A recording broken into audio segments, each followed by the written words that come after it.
আসসালামু আলাইকুম প্রিয় গাইস, আপনারা সবাই কেমন আছেন? বড় মতো আরেকটি ব্লগ নিয়ে আপনাদের মাঝে হাজির হলাম। আমি সুজন খান হাতিয়া। যেটা হচ্ছে বিশেষ ক্ষেত্রে আমি ব্লগ ভিডিও বানাই না।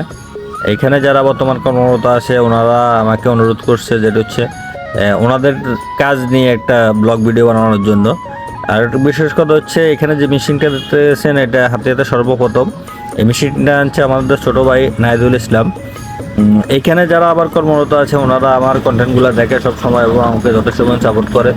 ওই উদ্দেশ্যে সব মিলাই একটা ব্লগ ভিডিও করলাম। ব্লগ ভিডিওটা আপনারা দেখবেন। বিশেষ করে যেটা হচ্ছে আপনার আমাদের হাতিয়াতে জানেন চলাচলের রাস্তাটা হচ্ছে নদীপথ। বাইরে কোনো গানে যদি যেতে হয় তাহলে নদী পারাপার হতে হয়। ওই হিসাবে যেমন এই টিনটা যদি গাড়িটা লোড করে আপনার বান্ডিল সিস্টেম করলে মনে করেন একটা টাকে প্রায় মনে হয় 5 টন ধরে। কিন্তু এইভাবে যদি করে তাহলে আপনার মনে করেন একটা টাকা তত 10 থেকে 15 টন লোড দিতে পারে। আপনারা দেখতেছেন একজন মুরব্বী উনি একটা টিনের বান্ডিল নিয়ে আসছে, 3টা মেশিনের ভিতরে দিয়েছে। আপনারা দেখুন যে কীভাবে এই মেশিনটা আপনার ধানবীয় শক্তির মাধ্যমে একেবারে ছোট করে মেশিন থেকে বাইর করে টিনগুলি এই টিনটা ভিতরে দেওয়ার পর আপনারা দেখছেন পানি দিতে হয়।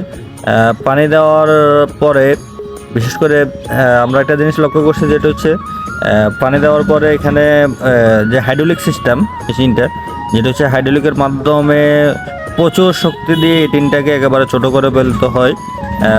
ভিডিওটা একটু ধৈর্য সহকারে দেখুন এবং ভিডিওটা যদি ভালো লাগে লাইক কমেন্ট শেয়ার করে দেবেন, অন্তত বাকিরা যেন ভিডিওটা দেখতে পায়। আর একটা কথা হচ্ছে, যেমন নাহিদুল ইসলাম একজন উদ্যোক্তা, এই মেশিনটা অন্তত এখানে আনার পরে আপনার প্রায় অনেকের একটা কর্মসংস্থান, প্রায় অন্তত 10টা লোকের কর্মসংস্থান বাড়িয়েছে। এই জন্য নাহিদুল ইসলামকে বিশেষ করে আমার পক্ষ থেকে আন্তরিক ধন্যবাদ জানাই। বিশেষ করে আমরা এই মেশিনটা দেখার জন্য অনেকে আসছিলাম। বিশেষ করে আপনারা দেখতেছেন এই যে একটা ভাই অপেক্ষা করতেছে, এখান থেকে যদি আপনার টিনটা যদি বের হয় উনি এখান থেকে নিয়ে আবার লাইনে ফেলবে। আপনারা দেখতেছেন অলরেডি মেশিনের প্রায় এই টিনটা ছাপানো শেষ। এখন মিটিংয়ের ওই অটো সিস্টেম এই টিনটা বের হইতেছে।